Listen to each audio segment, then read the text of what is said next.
Let's catch up with Tim Blair from the Daily Telegraph. He joins us from the Wimmera region of Victoria, but he knows the US backwards. Good to see you, mate. I loved your explainer in the telly about how to interpret the results when they come in. Well, this is the day when people like me, US political nerds, we get to shine a little bit and hopefully get things right here or there.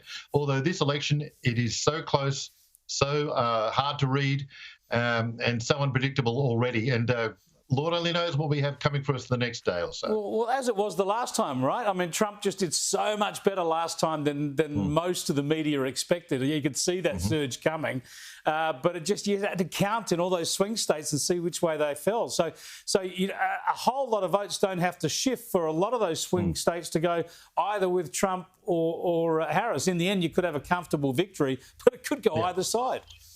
Absolutely. As I mentioned in the story today in the Telegraph, we've got 7, swing states. There could be more, we don't know. But we've got 7 swing states where one candidate might clean all of them up by 0.5%. And it means that the numbers won't be huge, but it'd be a landslide in terms of the Electoral College. So if anyone's not watching this, I envy them for having lives, but it's going to be compulsive viewing all throughout tomorrow on Sky, that's for sure. Sure is. But what does annoy me is the way people talk about this as if it's some sort of horrible, idiotic or even corruptible system. I mean, that's the way federations work. I mean, our own electoral system is very similar. Quite often, governments can be formed by the party who doesn't win the popular vote. In the end, it comes down, in our case, to the key electorates. There might be a dozen of them in any given election. And it doesn't matter what everyone else does. We know where they're going. It's only those marginal electorates that count.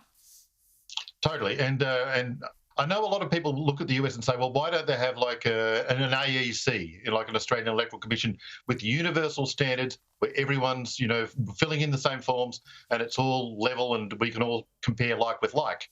Against that, you've got to love diversity. And you've got 50 states that generally have a lot of different things, even different counties within those states sometimes, or parishes in the case of places like Louisiana. They have their own way of doing things.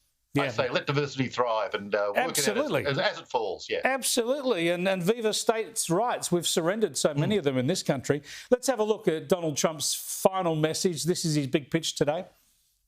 Are you better off now than you were 4 years ago? Because over the past 4 years, Americans have suffered one catastrophic failure, betrayal, and humiliation after another.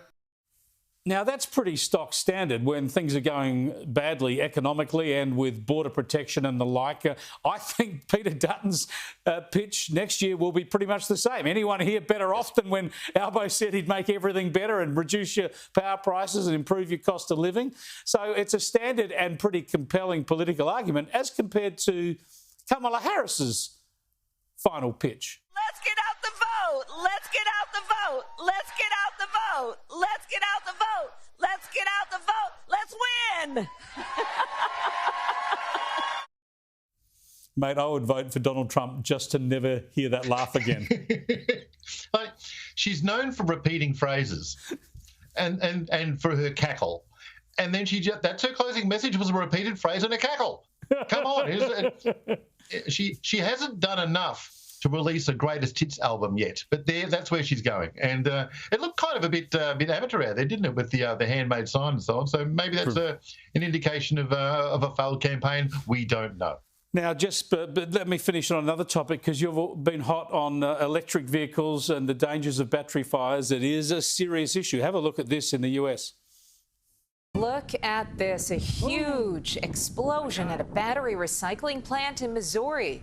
A witness captured the video when it happened yesterday afternoon in Fredericktown.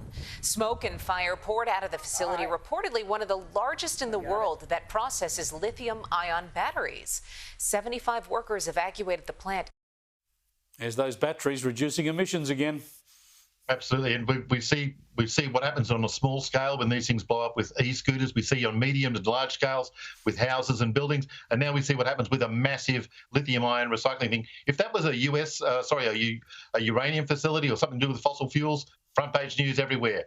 Because it's lithium batteries, it doesn't matter. It doesn't get a lot of coverage. Doesn't get a lot of coverage, and it's probably still burning. Thanks for joining us, Tim. Appreciate it. Cheers, mate.